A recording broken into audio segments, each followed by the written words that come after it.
Hey, Harold and Shirley, thanks for the pictures here. We can definitely chat about some ideas. I just thought I'd do this quick video for you guys, so it'll give you some idea of some of the things I'm talking about.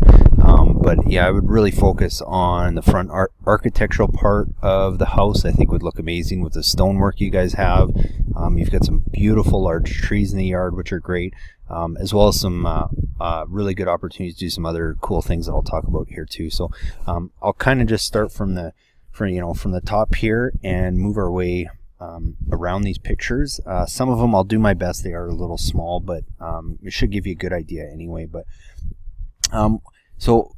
just because of the way the garage is here, usually I would love to see a couple lights at the base of here kind of shining up this stonework, but to create balance it's going to be tough to do because there's already concrete there unless you plan on ripping up concrete and stuff. I probably wouldn't worry too much about this section for now. I think there's enough other stuff in the front that you could make really pop. And it just depends whether you guys want some light and stuff along the side here.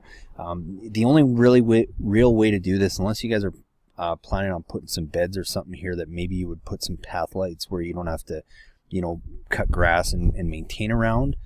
That would be one option, but if you're not planning on doing that, the only other thing you could maybe do is put a couple in-ground well lights in the ground here just to kind of light up the stonework. So when I talk about those, I'm talking about these here that sit in the ground. They're flush, they're level, so you can mow over them and stuff, and they're very little maintenance.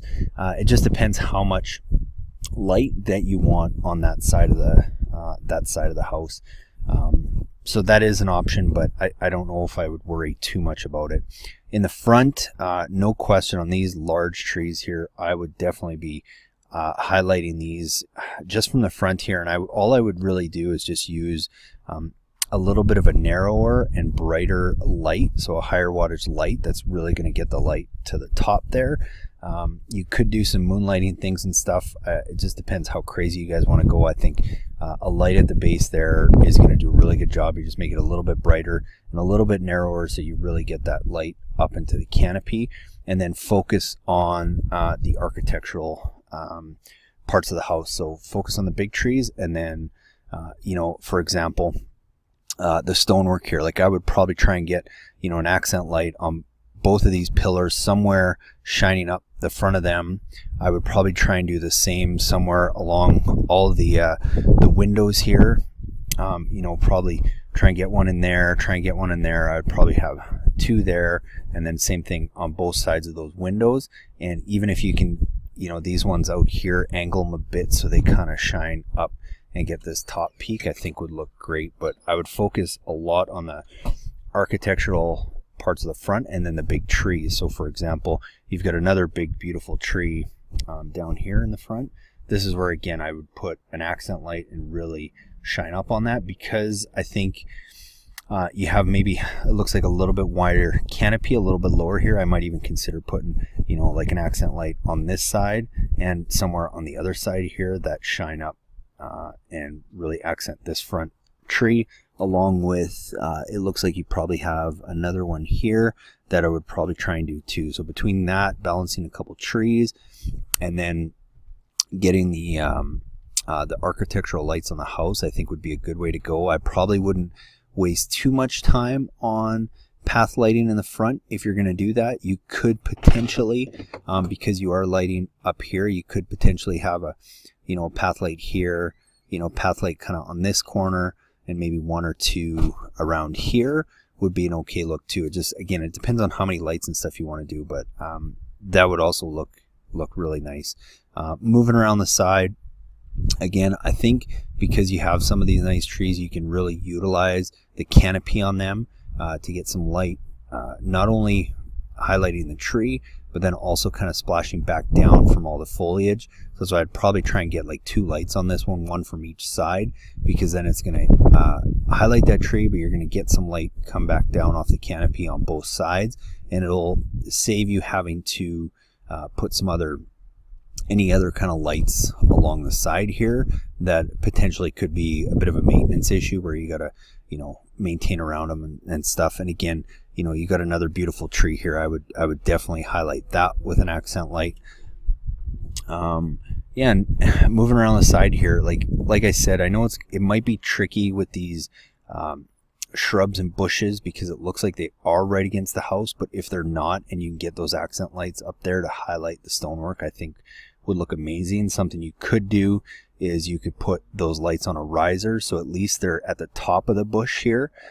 They can still kind of be hidden in the bush a little bit and just kind of peek out so they get the stonework. And you might have to do that all along the front if these bushes are really close to the house. But you can, I can show you a very inexpensive alternative to doing that, so that you don't have to buy the expensive ones that you can buy for landscape lighting. You can make something pretty easily yourself that will work great. And again, I mean, here, because it is the side of the house, if you did want to do this is where I would use those in-ground well lights again. Again, just those ones that are flush and they go in the ground. That way you can just mow right over them. A lot less maintenance, and maybe have 1, 2, and 3 of those just highlighting the stonework, and it would give you lots of light here. I just get nervous doing path lights in an area like this because it's a lot of maintenance around them. Plus, just close to the street like that, you never know if somebody's going to run over and kick them over or whatnot. And if we move down here, I'm going to explain 2 ideas. One is just the idea of a path light. I think both of these ideas, you can spread them out the same, so you're looking at roughly the same amount of lights. It just depends what look you want to go for. One thing you could do is, again, just some path lights kind of in the middle of the bed here, and same thing on the other side. It's going to do a really good job of highlighting the garden. You'll get a little bit of splash down on that wall, which will be cool. Here, because you have some taller trees, this is where, if you were to do that, I would maybe balance it out with, like, you know, an accent light, and then some path lights down there. So kind of mix it up a little bit. Or say a path light, you have one accent light in the middle and then another path light on the other side here. That would be a really cool look as well. The other thing I love to do when I got a fence like this, it's a little bit more work and can be a little trickier hiding the wire. But I talk about this light a ton. It's this LF wall light. It's usually used in hardscapes and stuff, but it's just a small rectangular light that can easily fit under the lip of the fence right here. And what it does, usually you'd have it on like a rock wall like this, but why I like using it on fence is because it hides easy, and then the higher up it is, the wider that light beam spreads, so you can actually probably get away with fewer of those lights, and then it does a really good job of lighting up the base of the garden there, and then you might still want to put an accent light there. So I hope that makes sense. It's a look that I love doing. The only tricky part with that is just, you know, being able to hide the wire somehow, whether it's running it up the, you know, kind of the 4x4 post that's on the fence, or in between the boards or something like that. But that is an option if you want to try something different. And same thing, you know, in the backyard along any of these fence areas, that would be a really good option. You can spread them out, you know, probably 12 feet apart, and it'll still give you some really good light, same as you would a path light, probably, you know, 12 to 15 feet apart. But again, anywhere you have these big trees, like in the back here, I wouldn't hesitate to get an accent light on that. And then in same thing over here, because not only will it highlight that tree, but you will get a little bit of light reflecting down off of that. And then anywhere else, like in here, if you don't do the fence lights, which you could do, I think will look great, just, you know, spreading out some path lights 12 to 15 feet apart in these beds is another really, really good way to do it. If you've got lots of trees and stuff like this in the back that you can accent from above, and then maybe you have a path light in the middle, and then accent above, and then path light in the middle, it creates a really good balance if you can kind of use a little bit of both. So that's kind of that's kind of what I'm thinking for there. I'm not too sure what you guys are doing here. We can kind of chat about that over the phone, but I hope that gives you some ideas. You know, feel free to give me a call. We can discuss a little bit more of what you guys are thinking, but just so you guys have an idea, I mean, these are the lights I'm talking about. These are the accent lights I would use on all the trees. This just comes with a standard 4.5 watt bulb, but for some of those taller ones, you might want to upgrade that to like a 5.5 watt LED bulb. It's just going to give you a little bit more light. These are the path lights that you can space roughly, you know, 12 to 15 feet apart. The darker the area, the more you can kind of spread those apart.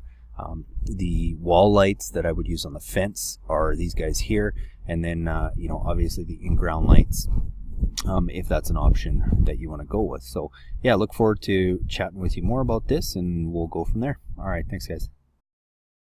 Hey guys, it's Cal from the Lighting Doctor here, just shooting this quick intro on how to install low voltage landscape lighting. This is just an updated version using some of the new materials and products and cool tips and tools and tricks to help it make it even easier and more cost effective and help you save money if you're installing your own landscape lighting system, or if it's something that you want to look at down the road. So please leave me your comments and your questions. We'd love to hear from you. Thanks again for watching, guys, as we show you how to easily install low voltage landscape lighting. So there's various different lights you can look at. The most popular is easily the uplight, accent light, or bullet light, often used to highlight different trees and features in your yard. Another very popular light is a wash light, often used to highlight the fronts of homes and beautiful stonework. Path and garden lighting is also very popular, to use to light walkways and garden areas and plant material down below, as well as hardscape lighting, which is used in different kinds of hardscapes as well as on fences and decks, and can also create some cool effects. And a great way to see what looks good is just to take a flashlight or any kind of light around at night, shine it on a few of those features, and really see what looks good and where you're going to position those lights. I strongly recommend looking at LED energy efficient bulbs for all of your landscape lighting. It saves on power and it lasts a long time. You see they only use 40 watts, 260 lumens, is very bright, and they still have that warm white look that you would find in an incandescent fixture. And if you have an existing landscape lighting system that is incandescent, it's very easy to retrofit with LED bulbs, again, just to save power and not have to be changing bulbs all the time. What we often recommend is go and find really good quality outdoor rated LED bulbs, and then go find really good incandescent fixtures and just marry the two together and retrofit your incandescent fixtures with really good quality LED bulbs, and it'll help bring the cost down rather than going and buying a fully integrated LED fixture, which looks good and lasts a long time, but they do cost a lot more than doing this and just finding a really good fixture and retrofitting it with a really good bulb. So once you know where you're going to put your lights and you have your lights picked out, the next step is to start placing your lights. So we've determined where they're going to go.